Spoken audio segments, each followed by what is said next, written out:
Hi friends, ಆಹಾರ ಇಲಾಖೆಯಿಂದ ಹೊಸ ರೇಷನ್ ಕಾರ್ಡ್ಗೆ ಅರ್ಜಿ ಸಲ್ಲಿಸಲು ಅದೇ ರೀತಿ ತಿದ್ದುಪಡಿ ಮಾಡಲು ಒಂದು ಲಿಂಕ್ ಅನ್ನು ಓಪನ್ ಮಾಡಿದ್ದಾರೆ. ಅದೇ ರೀತಿ ಈ ಒಂದು ಲಿಂಕ್ ಎಷ್ಟು ದಿನಗಳ ತನಕ ಒಂದು ಲಿಂಕ್ ಓಪನ್ ಆಗಿರುತ್ತೆ, ಅದೇ ರೀತಿ ಹೊಸ ಅರ್ಜಿ ಸಲ್ಲಿಸಲು ಯಾವೆಲ್ಲ ದಾಖಲೆಗಳನ್ನು ತೆಗೆದುಕೊಂಡು ಹೋಗಬೇಕು ಅನ್ನೋದ್ರ ಬಗ್ಗೆ ಸಂಪೂರ್ಣವಾದ ಮಾಹಿತಿಯನ್ನು ಈ ವಿಡಿಯೋದಲ್ಲಿ ನಾನು ನಿಮಗೆ ತಿಳಿಸ್ಕೊಡ್ತಾ ಇದ್ದೀನಿ. ವಿಡಿಯೋನ ಸ್ಕಿಪ್ ಮಾಡದೆ ಕಂಪ್ಲೀಟ್ ಆಗಿ ವಾಚ್ ಮಾಡಿ. ಹಾಗೆ ನೀವೇನಾದರೂ ಮೊದಲ ಬಾರಿ ನಮ್ಮ ಚಾನಲ್ಗೆ ಭೇಟಿ ನೀಡಿದರೆ ದಯವಿಟ್ಟು ಚಾನಲ್ನ ಸಬ್ಸ್ಕ್ರೈಬ್ ಮಾಡ್ಕೊಳ್ಳಿ, ಲೈಕ್ ಮಾಡಿ, ಶೇರ್ ಮಾಡಿ, ಹಾಗೆ ಬೆಲ್ ಐಕನ್ ಕೂಡ ಪ್ರೆಸ್ ಮಾಡ್ಕೊಳ್ಳಿ. ಸೊ ಲೇಟೆಸ್ಟ್ ಅಪ್ಡೇಟ್ಸ್ಗಳು ಏನೇ ಇದ್ರು ಅದು ನಿಮಗೆ ಬೇಗ ರೀಚ್ ಆಗುತ್ತೆ. ಸೊ ನೋಡಿ ಫ್ರೆಂಡ್ಸ್, ಆಹಾರ ಇಲಾಖೆಯಿಂದ 2 ಡೇಸ್ ಅಂದರೆ 2 ದಿನಗಳ ತನಕ ಒಂದು ಲಿಂಕ್ ಅನ್ನು ಓಪನ್ ಮಾಡಿದ್ದಾರೆ.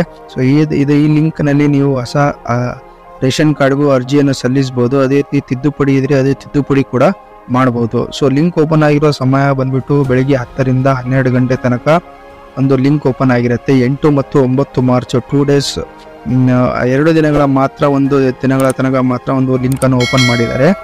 ಸೊ ಈ ಒಂದು ಸಮಯ 10 ರಿಂದ 12 ಆಗಿರುತ್ತೆ. ಓಕೆ, ಸೊ ಇದು ಎಮರ್ಜೆನ್ಸಿ ಪರ್ಪಸ್ಗೆ ಅಂತ ಹೇಳಿಬಿಟ್ಟು ಒಂದು ಲಿಂಕ್ ಅನ್ನು ಓಪನ್ ಮಾಡಿದ್ದಾರೆ. ಸೊ ಯಾರೆಲ್ಲ ಅರ್ಹರಿದ್ದೀರಾ, ಯಾರೆಲ್ಲ ಹೊಸ ರೇಷನ್ ಕಾರ್ಡ್ಗೆ ಇನ್ನೂ ಅರ್ಜಿ ಹಾಕಿಲ್ಲ, ಅವರು ತಮ್ಮ ಹತ್ತಿರದ ಒಂದು ಸೇವಾ ಕೇಂದ್ರಗಳಿಗೆ ವಿಸಿಟ್ ಮಾಡಿ. ಸೊ ಅಲ್ಲಿ ನೀವು ಒಂದು ದಾಖಲೆಗಳನ್ನು ಅಂದರೆ ಒಂದು ಆಧಾರ್ ಕಾರ್ಡು ಮತ್ತು ಹೆಡ್ ಆಫ್ ದಿ ಫ್ಯಾಮಿಲಿ ಯಾರು ಅಪ್ಲೈ ಮಾಡ್ತಾ ಇದ್ರೆ ಅವರ ಒಂದು ಇನ್ಕಮ್ ಸರ್ಟಿಫಿಕೇಟು, ಹಾಗೆ ಒಂದು ಫಿಸಿಕಲ್ ಅಪಿಯರ್ ಪ್ರೆಸೆಂಟ್ ಕೂಡ ಅಲ್ಲಿ ಇರಬೇಕು, ಥಂಬ್ ಇಂಪ್ರೆಷನ್ ಕೂಡ ಕೊಡಬೇಕಾಗ್ತದೆ. ಸೊ ಇಷ್ಟು ದಾಖಲೆಗಳನ್ನು ನೀವು ತೆಗೆದುಕೊಂಡು ನಿಮ್ಮ ಹತ್ತಿರದ ಸೇವಾ ಕೇಂದ್ರಗಳಿಗೆ ನೀವು ಭೇಟಿ ನೀಡಿ.